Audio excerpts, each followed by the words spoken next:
Hi, Adel Houten here from Mind Masters, and I wanted to talk a little bit about stress.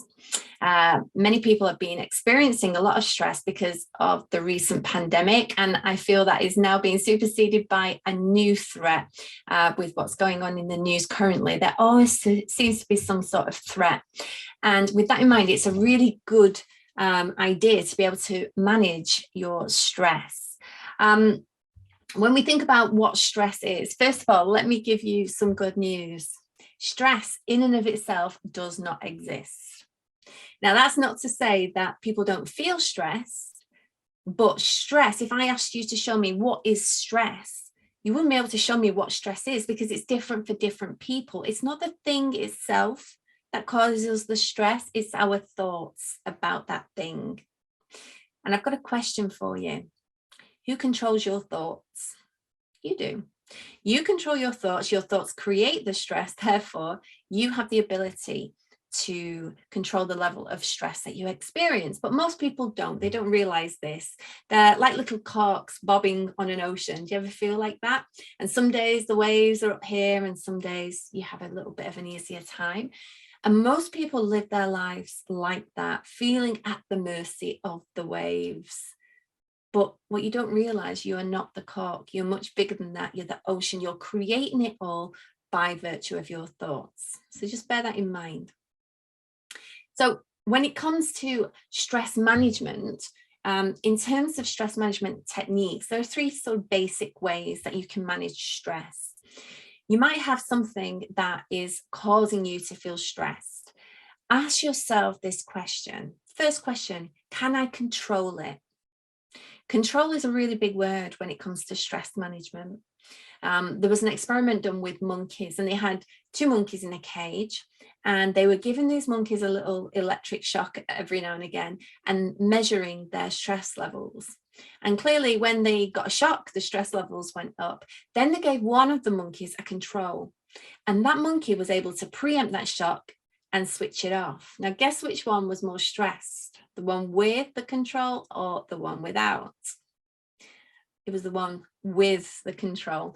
The one with the control, its stress level was constantly up there. It was waiting, anticipating that shock, waiting to turn it off, constantly in this state of stress. The other monkey was just like, oh, there's a shock. Oh, there's a shock. It got stressed when it needed to be, when it was getting a shock.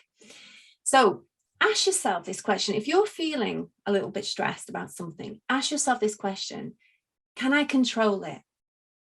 If you can control it, take control. Do I have the resources to change it, or the ability? Am I able to change it and control it in some way?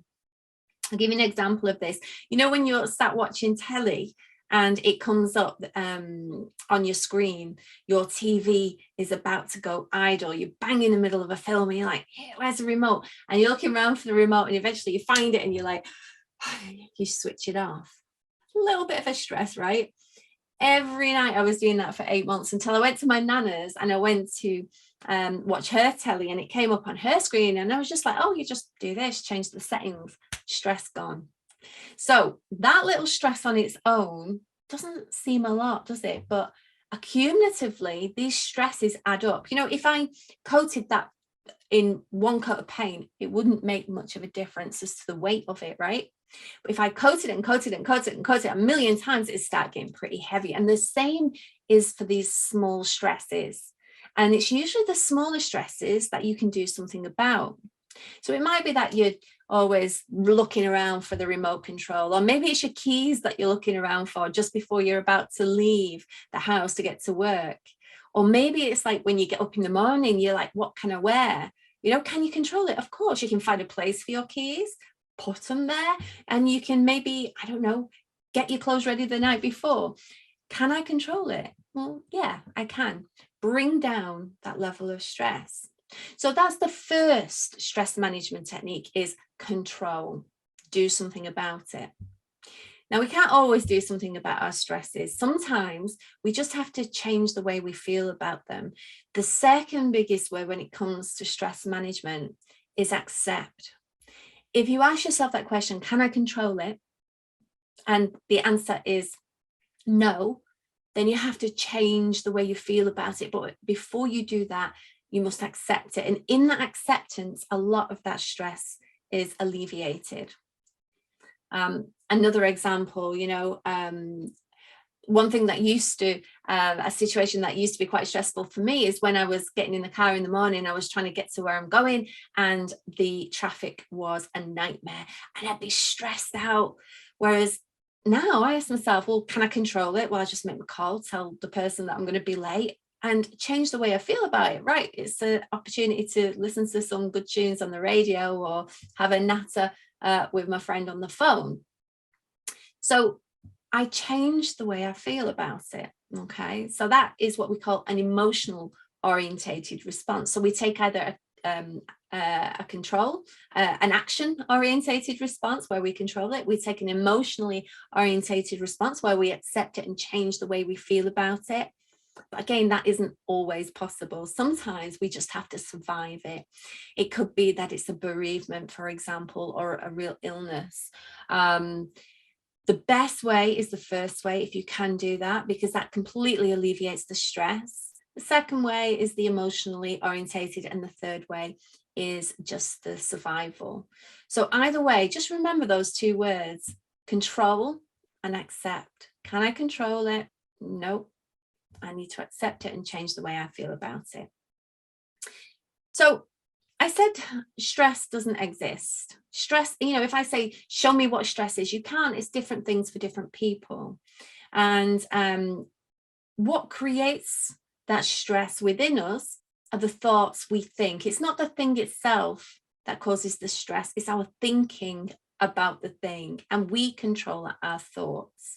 Now, it's very, very difficult, I appreciate, to control your thoughts. We have something like 60 to 80,000 thoughts a day. How are we going to control those, right?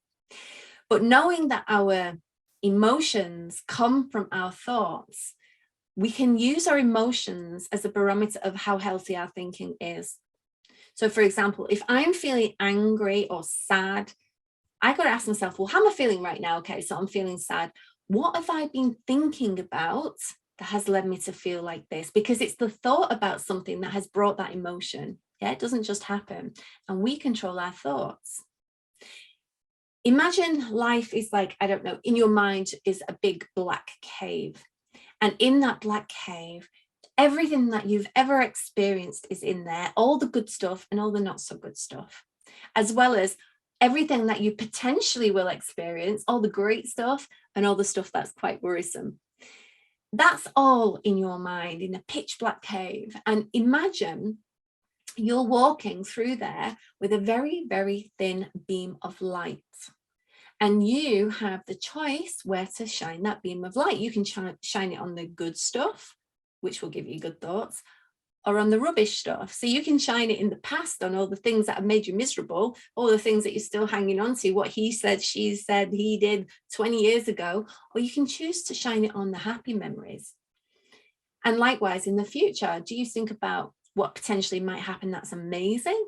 Or do you worry about the what ifs, the negative stuff?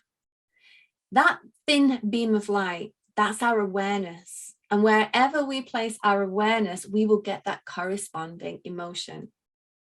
So ask yourself, what is it that you've been focusing upon? Because if you've been having feelings of sadness or guilt or anger, and anger is very much a surface emotion, beneath that is usually a feeling of fear or sadness. It's quite a symptomatic emotion. That's because you've been shining that light of awareness somewhere that hasn't been helping you. Yeah. So we have a choice in a given moment where we place our awareness.